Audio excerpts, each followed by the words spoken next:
Welcome everybody to this video on the Traveling Nickels. We're actually going to give you a little bit more of a review on some of the things on Carnival Mardi Gras.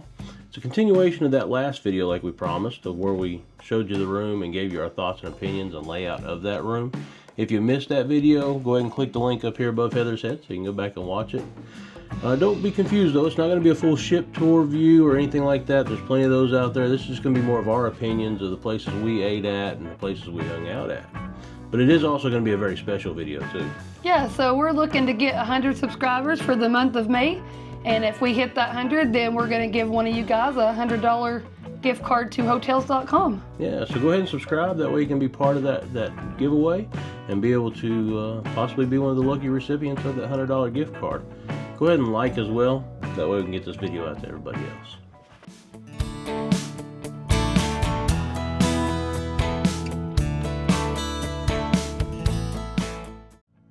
Just a few steps outside the room was the Lido deck, which was pretty convenient because there's a lot of stuff going on out here. Got the pool, the jacuzzi, the sail-away party, and there was, sometimes got pretty busy. Yeah, also the movie screen up there, where we watch movies every night, and they also even throw in some popcorn for you. Yeah, who doesn't like some popcorn in a movie? So it could be a fun time. We will show you some other areas, maybe where you'd want to swim or stuff where it's not so busy sometimes. Here you have the Blue Iguana Cantina, where you can go in and get burritos and tacos. Yeah, this is just off to the side there. You get the tacos and burritos made to order, fresh tortillas from the tortilla machine there, and you can dress them up how you want. And then there's the Seafood Shack, but that is an extra charge for that. Yeah, we'll try and let you know when it's extra charge. But this is the food trucks just next to that, so this is on the opposite side. You have Times Fries. And then there's the Steam Dream, where it's mostly like Asian food. And then you have more of kind of an Indian cuisine at the Sizzle. But all these were very excellent places. As you walk in from the Lido pool to the marketplace, you see some drink machines there. Yep, this is the buffet area where you can get a lot of your food on the fly and get a little quicker, whether it's breakfast, lunch, or dinner. Yeah, we did eat a couple breakfasts in here, which is really super fast and convenient. But we didn't eat lunch or dinner. No, we kind of went to the other dining areas for the lunch and dinner, which we'll recommend in a little bit. But there is a lot of seating here. So if you're trying to find a place to eat or play some games, good place for it. And then there you have the ice cream machine there with some cups for the ice cream. Now that is up on the next deck up, so not 16 but 17. It's also where Guy's Burger is.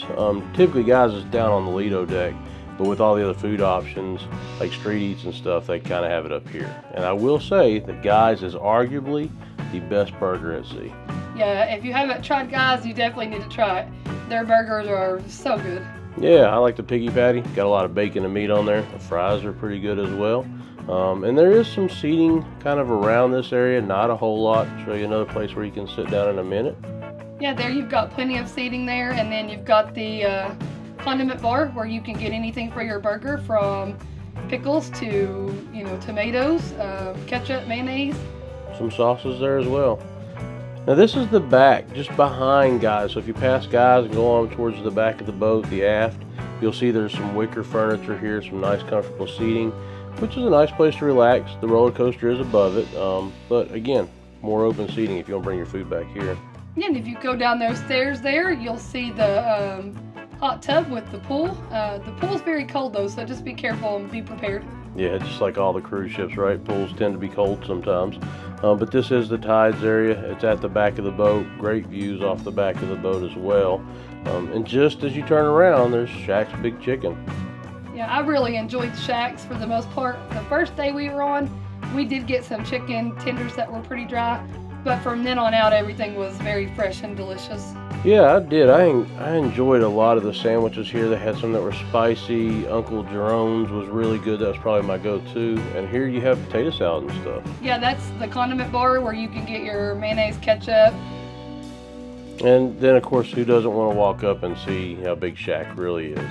Now, this is going to the Tides pool and out to Shaq's Big Kitchen from the marketplace. And now we're at the Palm Restaurant, which is the main restaurant on board.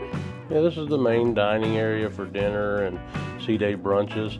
We have dropped down a few decks though from being on the Lido and stuff. Deck 6 and Deck 7. So this is Deck 7 where it is the anytime dining area.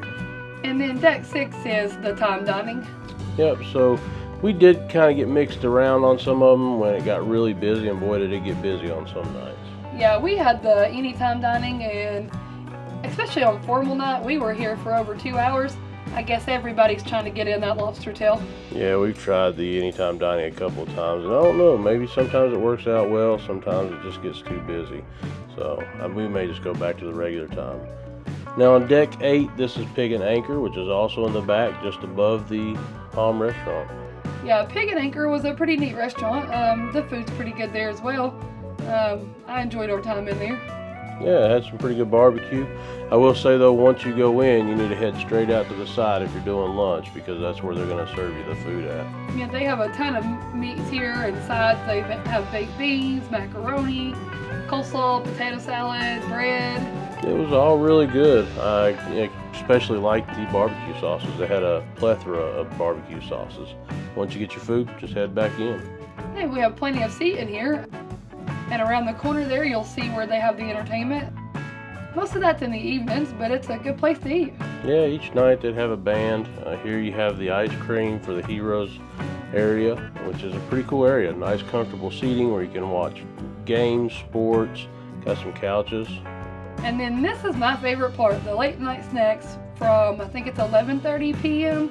till 1 a.m. And they have a assortment of stuff there, cookies and stuff like that. And then right out the back is the patio, where there's another pool and some hot tubs and stuff out here. Now the hot tubs aren't where the pool is, we'll show you that. But it's just down below from the tides. If you look off the tides and look down a few decks, you'll see this. It's at the back of the boat too. Get you a good view off the back and see the wake of the boat. So as we start heading around the corner here, you can see there's more seating.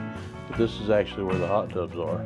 Yeah, we did get in those hot tubs a couple times, but the seating in those are kind of strange. They are. You sit down and not more than a second or a minute later, you're just sliding right out of your seat towards the side. They're kind of weird. But there are 2 of them, so that makes it good. Yeah, it gives a little bit more room. So speaking of decks 6, 7, and 8, this is also where center stage was, which we was a little worried about at first, but turned out all right. Yeah, this is where we've seen a lot of our shows, and they seem to use the space very well. They did. There was a lot of aerial acrobatics, and Carnival definitely kicked it up a notch with these shows. Here's an example of Celestial Strings.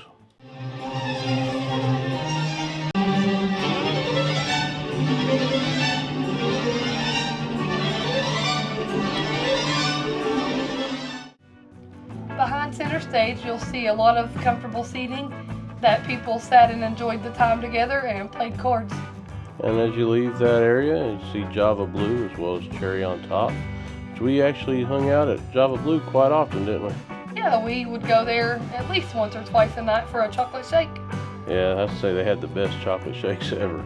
They used some really good chocolate ice cream with the milk and whipped cream. And then of course the cheapest jawbreakers on the boat. They're only $0.25 a piece. And then you have the Cherry on Top where you can go in and pick out different snacks that you can enjoy with your family. So the kind of catch-all area. Now 2 decks up, on deck 8 you have the sushi as well as teppanyaki. We didn't do the teppanyaki, but we'll go ahead and go into the sushi area and talk a little bit about that, because we did actually enjoy sushi. My wife Heather, she's never really enjoyed sushi before and kind of swore it off, but this time she tried it and she actually enjoyed it. Yeah, I thought the sushi was pretty good. We had different rolls there. We also enjoyed some miso soup and edamame, and right there you can see they make it fresh. Yeah, they did a really good job serving and doing the boats and stuff that they did here. Definitely great service. I would recommend this every time. You can see there's plenty of seating there as well, so it doesn't get too crowded.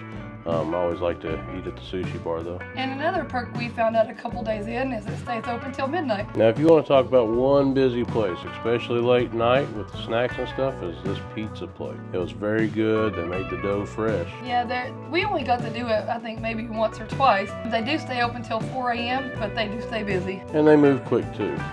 Now right next to it is Cucina del Capitano. This was a good restaurant, interesting take on some Italian food. And it was open for lunch, so we did do lunch here quite often. Yeah, I really enjoyed the lunch. The dinner was good too, but the lunch was excellent. There was a very interesting thing about this restaurant which I found unique. If you notice, just outside there's tables and chairs, and we requested multiple times to sit out there, but they don't let you sit out there and eat. Thought that was kind of interesting. Carnival, please reconsider this. And we've saved the best restaurant for last, and it is Shebang. Shebang was really good. We actually ate here twice. Now, one thing that's interesting about these different restaurants is they are free on your first time going to them. If you go to them anymore after that, you do have to pay a small nominal fee per person to eat it at that location again. And this is one we did so. Yeah, I really enjoyed Shebang. Their food there was awesome. You could pick from Chinese, Mexican, you could do a mixture of both. Very, very good. And sometimes we did that. We'd get a little bit of a mix of Mexican or Chinese for the appetizer, and then the entree we typically stuck with Chinese. I will say though, you have to order all the different sides because the entree is only the entree, so if you want the rice and stuff, you need to order it too. If you're going towards the Mardi Gras Theater, you have to go through the casino here. Yeah, it's kind of interesting because, of course, the casino is one of the only places you can smoke, a few others. But if you're on the right side going in waiting in line, you're going to be sitting in smoke, so be careful. You may want to go to the left side because sometimes you are waiting to go into the theater before they open the doors. This theater is kind of neat how it's set up, isn't it? Yeah, I really enjoyed this theater. We watched a lot of good shows in here. They had a magic show. The Love and Marriage show was in here. Comedy shows were in here for both adults, and they had some of the all-age, the PG-13 ones. But it didn't have a second level. It was just one level, and it had a pretty cool stadium seating. And here we're getting ready to enter the Limelight Lounge where all the PG shows are located. You have to go through the curtain instead of a door, but you'll see there's plenty of seating here and there's the stage there. But be careful, on the side of this stage, we watched people trip over this thing about 7 or 8 times a show. Yeah, it was pretty interesting. Now, this is the main Mardi Gras plaque, I guess you could say, where everybody likes to take their pictures right next to the Punchliner Comedy Club. The Punchliner Comedy Club tended to be more of your R-rated comedy shows where maybe there was some language or whatnot. But it was a nice area. I like the color, I like the vibe. You got to be careful with these poles in here though, because you can get a bad seat and then all you're seeing is the pole. You're not even able to see the comedy. Yeah, I really enjoyed a lot of the comedy in here. Just hanging out and enjoying some of the laughter. Yeah, we'll go ahead and give you one last look around the Punchliner Comedy Tours. This is the last venue we're going to show you. And don't forget to subscribe to get that $100 gift card. We go a lot of places, do a lot of things, and stay in a lot of different accommodations. So like and subscribe to join us on these adventures.